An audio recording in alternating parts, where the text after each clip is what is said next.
Segment 15A, Introduction. The Eastern Roman Empire, or Byzantine Empire as it is often known, was more than just a continuation of the Roman Empire. To the people themselves, it literally was the Roman Empire, right down to the name the people used for themselves, Romaioi, which is the ancient Greek word meaning Romans. After the Emperor Justinian's failed attempt to reconquer the entire Roman Empire, the Byzantines settled down into their Greek-speaking version of the Roman Empire. As East and West grew farther apart, so did the Eastern and Western Christian churches, which finally broke off all ties in 1054 AD. After centuries of battle with Turks, Slavs, Persians, and even crusading Christians from Europe, the Byzantine Empire also declined and fell, but not before leaving behind its own cultural legacy, the Renaissance in the West, and in the East, in Russia. Segment 15B, the Romaioi and their world, tracks the growth of the Eastern Roman Empire into the Greek-speaking Byzantine Empire, complete with its own subordinate Orthodox Christian Church. Their greatest asset was the capital city of Constantinople, which was an effective cultural center and military base. Surrounded by enemies, the Byzantines fought through their own religious crises to make a strong comeback, and they even managed to expand their empire a little in the face of Slavic and Turkish opposition. Like the earlier Romans before them, the Byzantines considered it their responsibility to export their culture and their religion to the conquered Slavs and to their new Russian trading partners. They were delighted to export their religion in particular, even though this put them into conflict with the quote-unquote Catholic Christians of the West.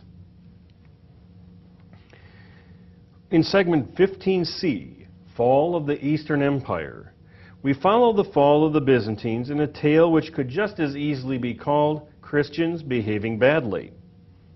At first, the Crusades promised a new era of cooperation between the eastern and western halves of the Christian world against the Muslim Turkish quote-unquote infidel.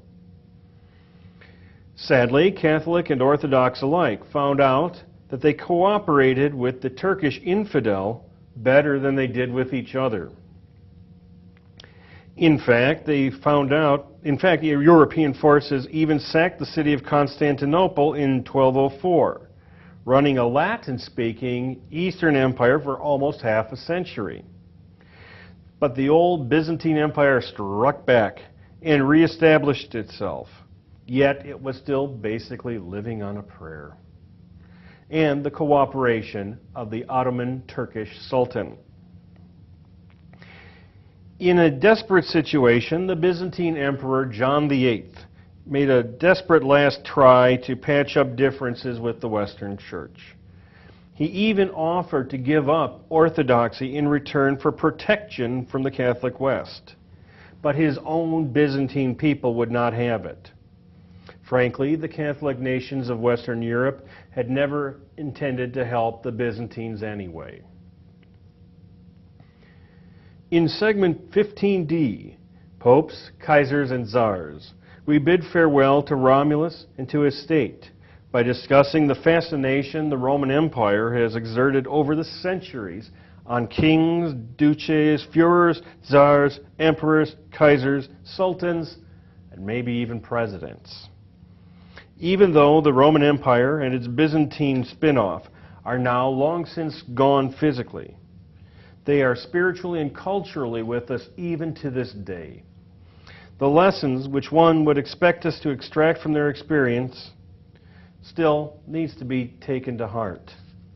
With the next unit, we'll begin to study seriously the falls of an empire further to the north and east, Russia and the Soviet Union.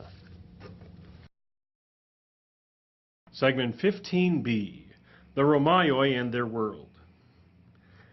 What we call the Eastern Roman Empire, or the Byzantine Empire, was not just a mere continuation of the Roman Empire.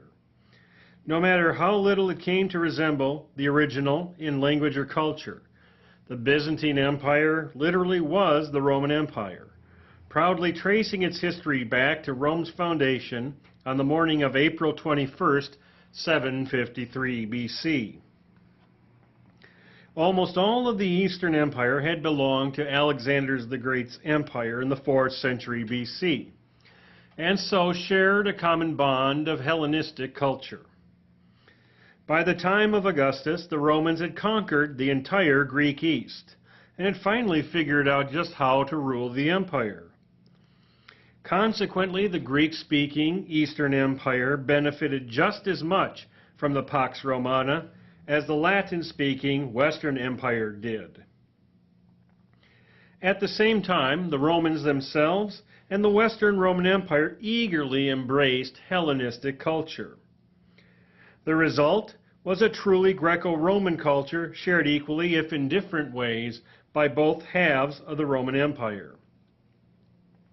Thus, it makes sense that the decline and fall of the Western Empire, whatever date one cares to assign to it, didn't affect the Eastern or Byzantine Empire's self-image as the legally constituted Roman Empire. Roman law and political institutions remained in force, and Latin, for a while at least, remained the language of government. We best know the people of the Eastern Roman Empire as the Byzantines, so that is what I'll call them. Remember, though, that they never considered themselves as anything less than completely Roman. In the everyday Greek of the Byzantine Empire, the inhabitants called themselves the Romaioi, an ancient Greek word meaning Romans. Constantine picked a fine place to found his new Rome. Dedicated in 330 AD and better known as Constantine's city, or Constantinople, the former Byzantium occupied an easily fortified peninsula overlooking the Hellespont, which divided Europe and Asia. Because Constantinople was closer to Rome than Rome was to the empire's dangerous frontiers, it made an excellent military base. Yet Constantinople's advantages were not only military. Because Constantinople controlled the shipping lanes connecting the Black Sea with the Mediterranean, it controlled the trade routes between Europe and Asia, making Byzantine merchants rich, and raking in revenue for the state. Constantinople's central location also made it a culture center, bringing in artists, poets, painters, and teachers.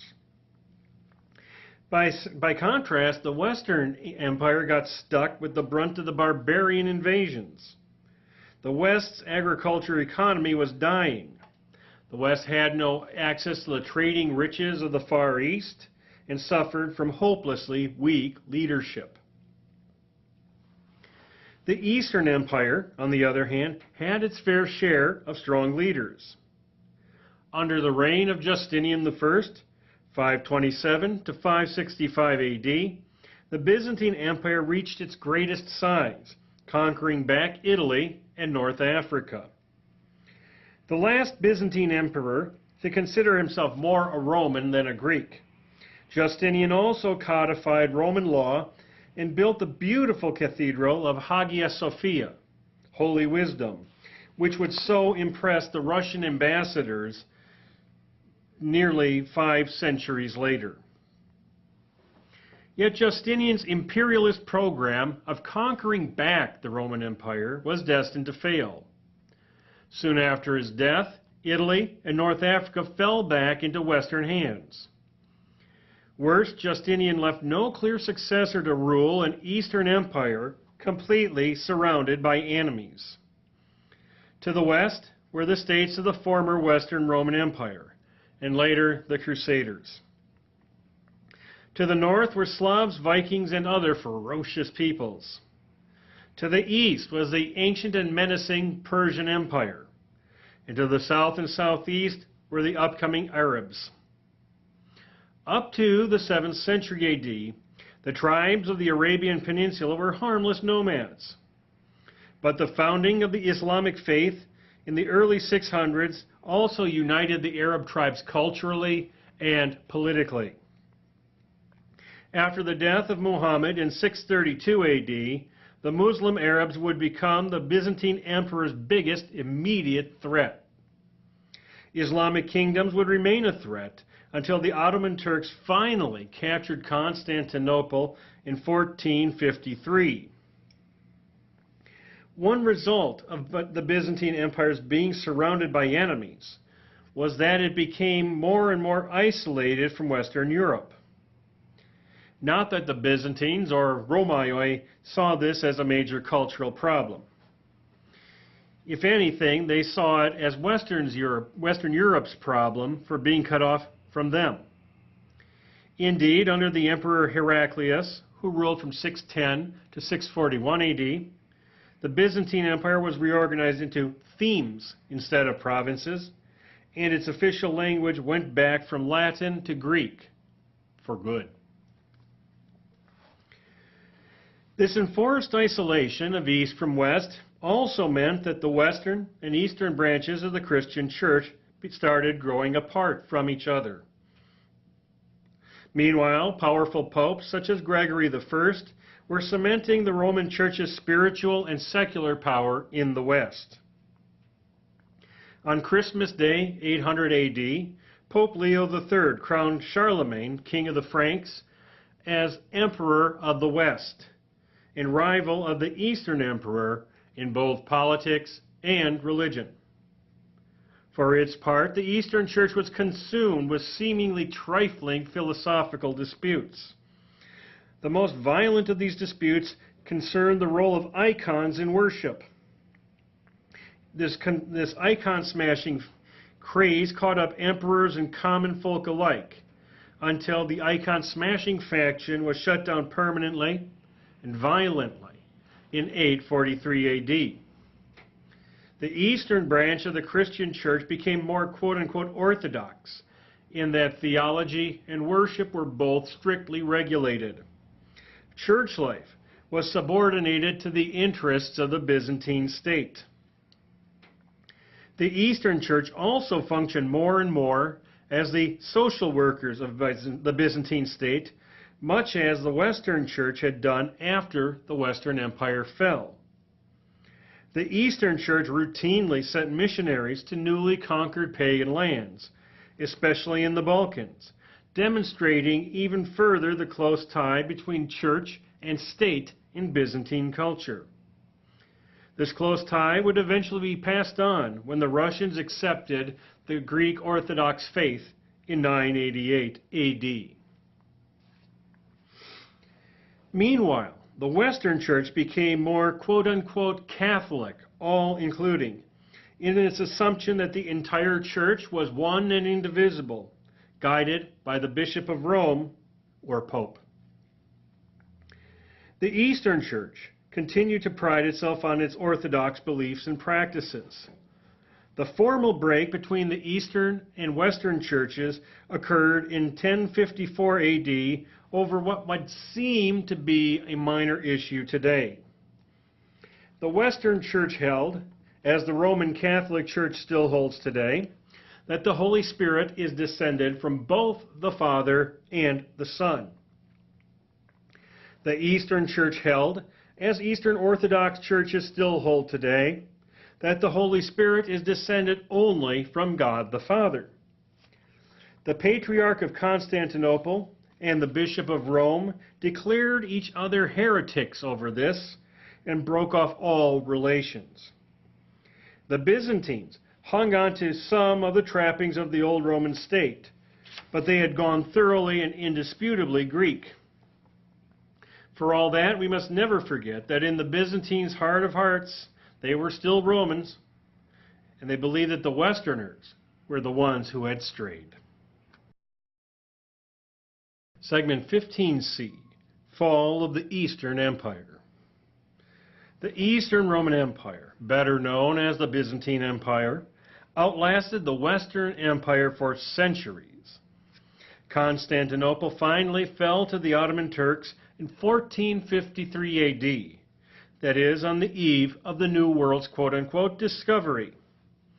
The adjective Byzantine, derived from Constantinople's original name of Byzantium, has come to describe twisted and complex plots directed usually toward an immoral goal.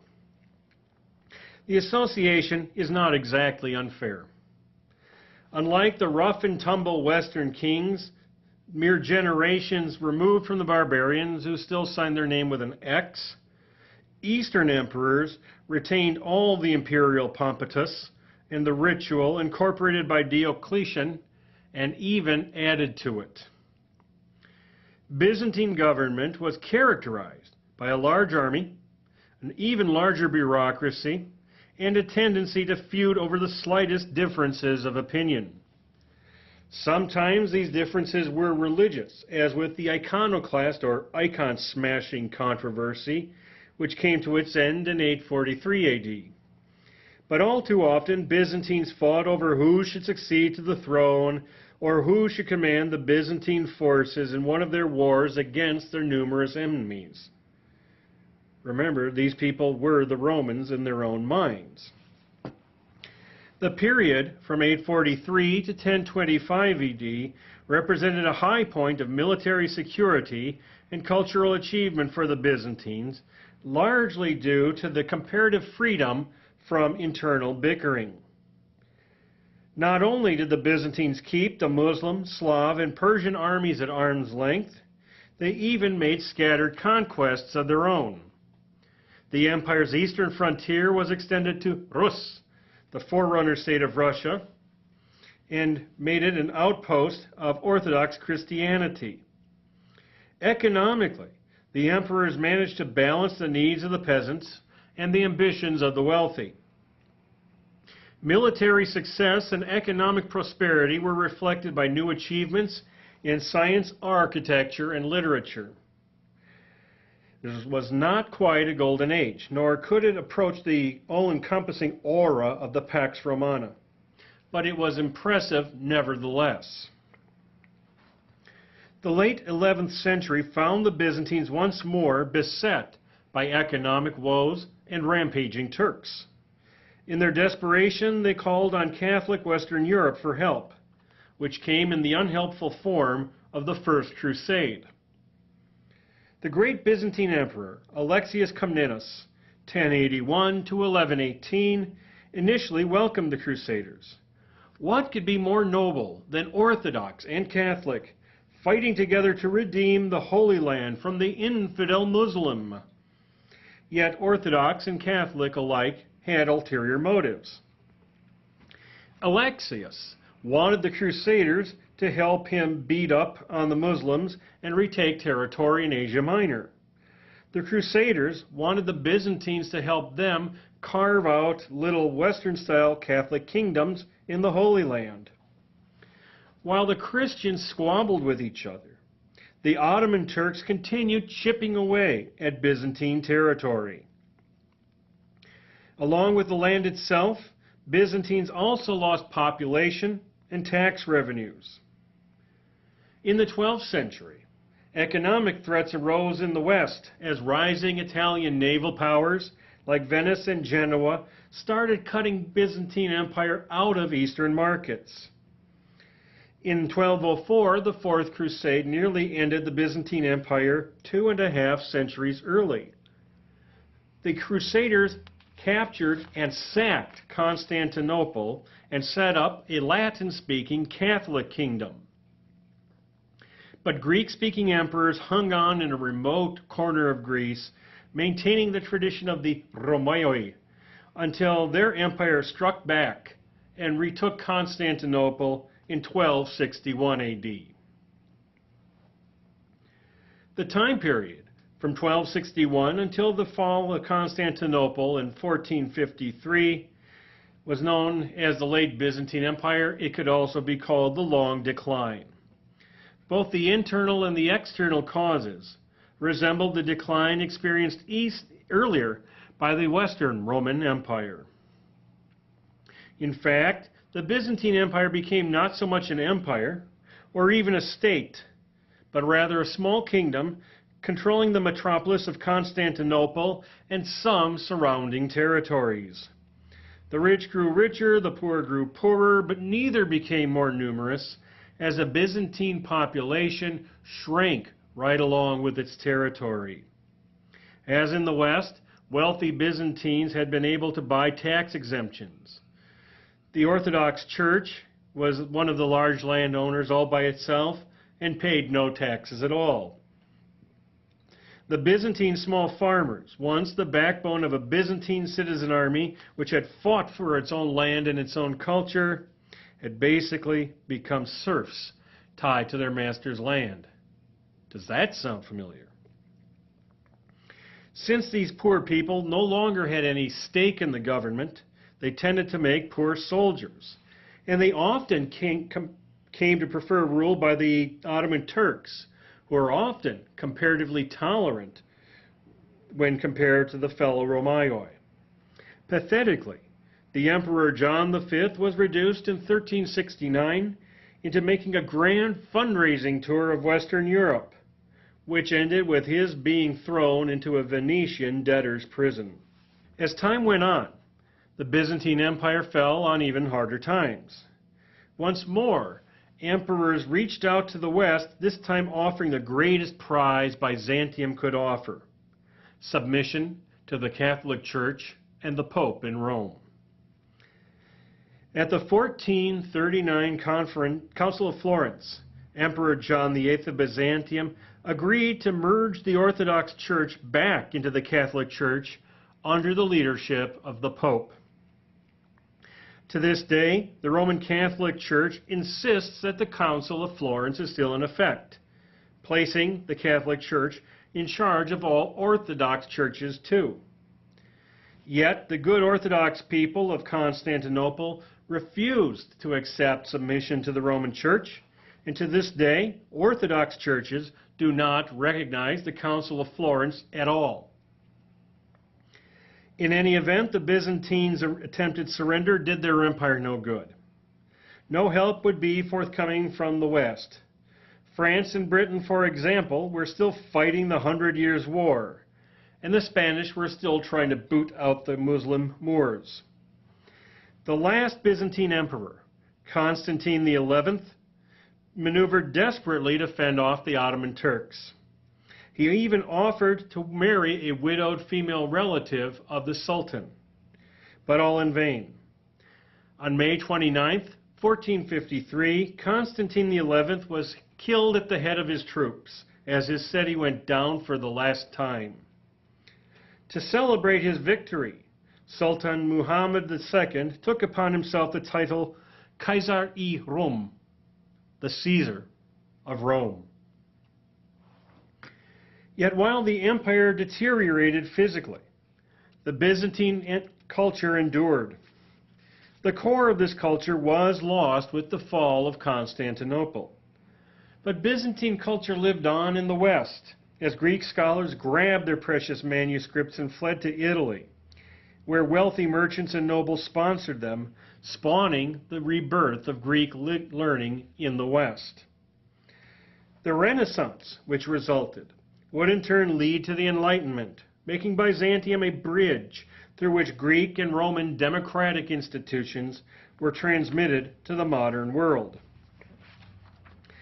The Byzantine culture would take on new life far to the north, where the Grand Duchy of Muscovy had just emerged from 2 centuries of Mongol rule, and Tsar Ivan III, 1462 to 1505, would take as his second wife and his valued advisor the Byzantine princess Zoe Palaiologina.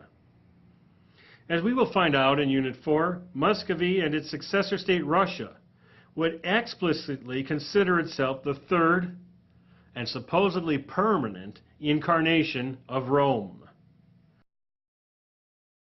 Segment 15D, Popes, Kaisers, and Tsars.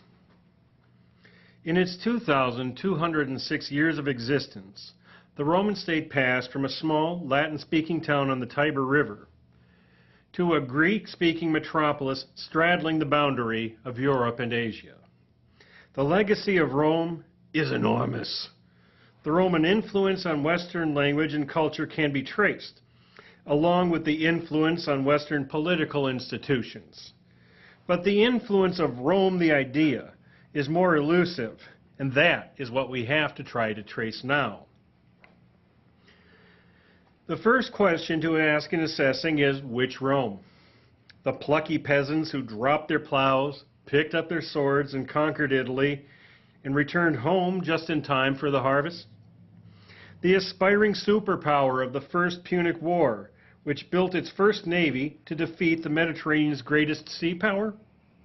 The near loser of the Second Punic War, which obligingly marched two enormous armies into Hannibal's trap, but somehow won the war anyway? The fratricidal nation which wasted most of the 1st century BC fighting civil wars, but followed that by giving the entire Mediterranean world the Pax Romana, 2.5 centuries of peace and prosperity? The liberty-loving republic with its multiple assemblies and bitterly contested annual elections? The carefully disguised military despotism of Augustus's Principate? Or the totalitarianism of Diocletian's Dominate? Or for that matter, the Greek-speaking empire of the so-called Romaioi? There seems to be a Roman parallel for just about every major nation under the sun. Rome exerted its fascination upon foreign cultures nearly as soon as the fall of the Western Empire. Neither of poor Romulus Augustulus' successors as ruler of Italy, Odovacar or Theodoric the Great, dared call himself emperor. Instead, they settled for the title of Rex or king, or dux or duke, under the nominal overlordship of the Eastern Roman Emperor. In 800 AD, Charlemagne capped a string of conquests by having himself crowned not just emperor, but Emperor of Rome, thereby founding the so-called Holy Roman Empire.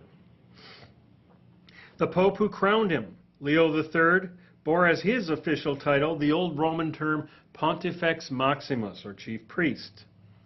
The more colloquial name for his role, Papa, or Pope, is itself a colloquial form of the Latin word pater, or father, and of course brings in all of the patriarchal associations present from the very beginning of Roman society. Obviously, the elaborate ancient Roman patriarchy is alive and well in the Roman Catholic Church today. And when the Ottomans conquered Constantinople in 1453, their Sultan added to his title Caesari Rum, or Caesar of Rome. Even the Muslim conquerors preferred to stress their continuity with the Christian Romans. In Russia, Grand Duke Ivan III, 1462 to 1505, married a Byzantine princess and was the first to take in addition the title of Tsar or Caesar. In 1721, Ivan's successor, Tsar Peter I, the Great, began using the title Imperator. When the German Empire reunified in 1871, its rulers once more claimed the title Kaiser. Each of these emperors to a man was explicitly trying to walk in Rome's footsteps. On a more democratic note, the victorious generals and admirals of the American Revolution celebrated by founding the Order of the Cincinnati, named after the Republican general Cincinnatus, who literally dropped his plow and picked up his sword to save Rome from invaders. The generals and admirals of the order vowed to fight for their country and return to private life whenever the need passed, just as Cincinnatus had done. However, the young country wasn't quite finished with the order's first president, a Virginian by the name of George Washington. Rome likewise inspired the great imperial powers of the West as they started trying to colonize the New World. European explorers dreamed of following Julius Caesar's career trajectory. Win military glory and huge gobs of money, adding new territory to the empire, and then return home to unbelievable power and influence, or possibly to something greater. Rome's avowed civilizing mission, as expressed by Virgil in the Aeneid, also gave these wannabe Caesars a plausible excuse for their own actions. They were doing it for the poor, ignorant savages' own good. The same excuse was thrown around by the British, French, Belgians, Germans, and even the Dutch as they created Asian and African empires in the late 19th century. The United States used precisely the same excuse for its shameful treatment of the Native Americans, although that was cloaked in the more respectable name of manifest destiny. The same was true of the 20th century's would-be Caesars. Mussolini's explicit goal was to return Rome to its former glory, while Hitler's Third Reich was intended as an enhanced version of the Holy Roman Empire. Even the Soviet Union exhibited serious parallels with the Roman Emperor. As strict Marxists, the Soviets had to avoid comparisons with the openly imperialistic Romans. Its leaders believed in spreading communism with the same fervor that Aeneas brought to his mission of founding Rome. The Soviet tactics of cloaking monarchy with democratic trappings bore a greater resemblance to Augustus's principate than they would ever dare admit to. The other fascinating legacy is the legend of Rome's fall.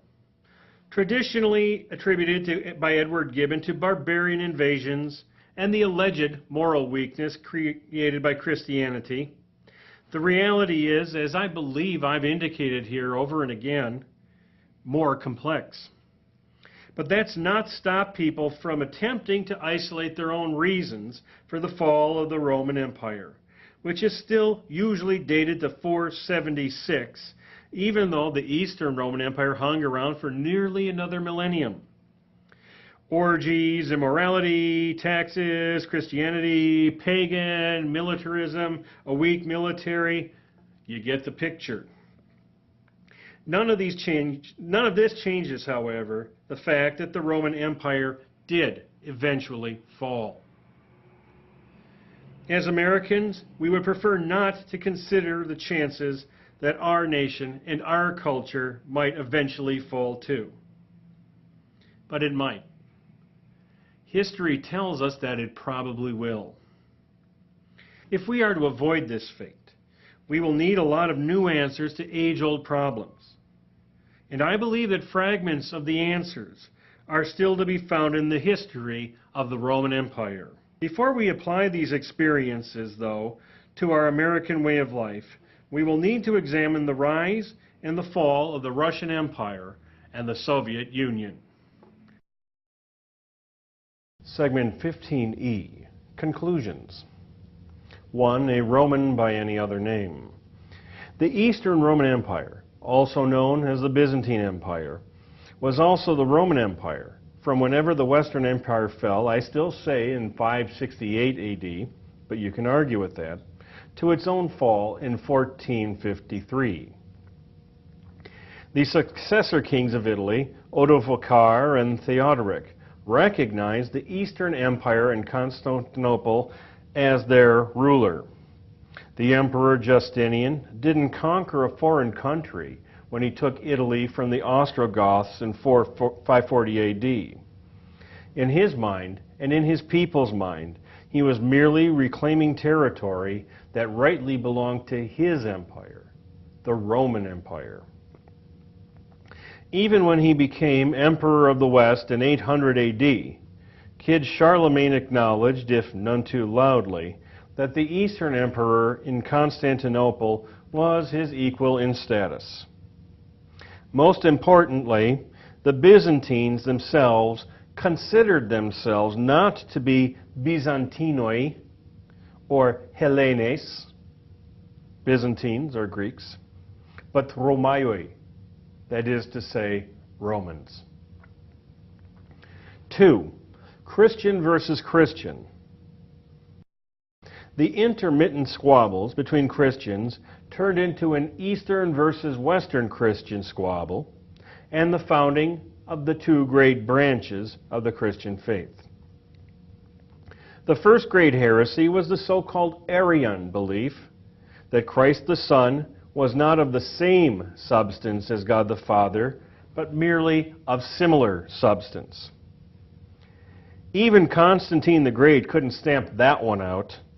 His own son, Constantius II, was a practicing Arian Christian. Nor did Christians sit around and discuss these theological differences politely. Fists and rocks flew, and sometimes even entire nations fought. As the political divide between the Eastern and Western Roman world increased, so too did the divide between the two halves of the Christian church. The Western Church assumed some of the Western Empire's social and political roles and tended to be more independent-minded in its dealing with kings. The Eastern Church, on the other hand, was pretty much controlled by the Eastern Emperor at Constantinople. The final split came in 1054 over the nature of the Holy Spirit. The Westerners said that the Spirit was descended from the Father and the Son, while the Easterners said that the Spirit was descended only from the Father. The two churches split formally into Catholic, Western, and Orthodox Eastern churches, and have not come together again since, despite the Council of Florence's protestations otherwise. 3. Rome's official legacy. You've no doubt heard quite enough about the legacy of Rome. I need not remind you that the American government was invented by founders who had read the Greek and Roman classics carefully and combed them thoroughly for good ideas. Every time you walk by Carrington Hall, you can look up at a textbook example of an architectural style tracing itself all the way back from the ancient Greeks through the ancient Romans to our own day. And if you look at the state seal, which is outside of Carrington Hall, you will see on it written the Latin inscriptions, Salus Populi Suprema Lex Esto. Let the populace, the good of the populace, be the supreme law. You'll also see a bear and some other stuff on there. The language and the concept are borrowed from the ancient Romans. American notions of citizenship are borrowed from the Romans' unique brand of plow-dropping, assembly-attending, politically involved citizenship. I admit that's all very important, but I really want to talk about something else here. 4. More than a feeling. The Roman Empire left behind an attitude. This attitude dated back to the good old days, when men like Camillus and Cincinnatus dropped the plow, picked up the sword. Fabius the Delayer had it, when he figured he'd just wait Hannibal out. Scipio Africanus had it, when he took the fight to Carthage. Marius, Sulla, Pompey, and Crassus all had it. Julius Caesar had it in spades. Women had it too. Lucretia decided to kill herself rather than go through life tagged with even a speck of something that wasn't her fault in the first place. Rome was big, Rome was bad, and sooner or later, usually sooner, the Romans would kick your tail too. Augustus was not a natural tail kicker, but he took the process one step further by demonstrating Rome's ability to govern the world and govern wisely. Under Augustus, Rome saw itself as the civilizing and peacekeeping force of the entire Mediterranean world. And this construct, the Pax Romana, lasted for more than 2 centuries. Even after the crisis of the 3rd century AD, even after the Western Empire fell, and the Romans in the East went back to speaking Greek, the Romans still kept ruling the world pretty wisely. Granted, the Byzantine Empire utterly shrank into oblivion, but they still held on to their own against younger and fresher peoples and empires nearly into the 16th century AD. One way of putting it was that Rome eventually became a brand name, with Caesars, legions, dioceses, court rituals, Latin inscriptions, that anybody who was anybody politically had to have too. Rome was more than a feeling. It was, and it still is, an attitude.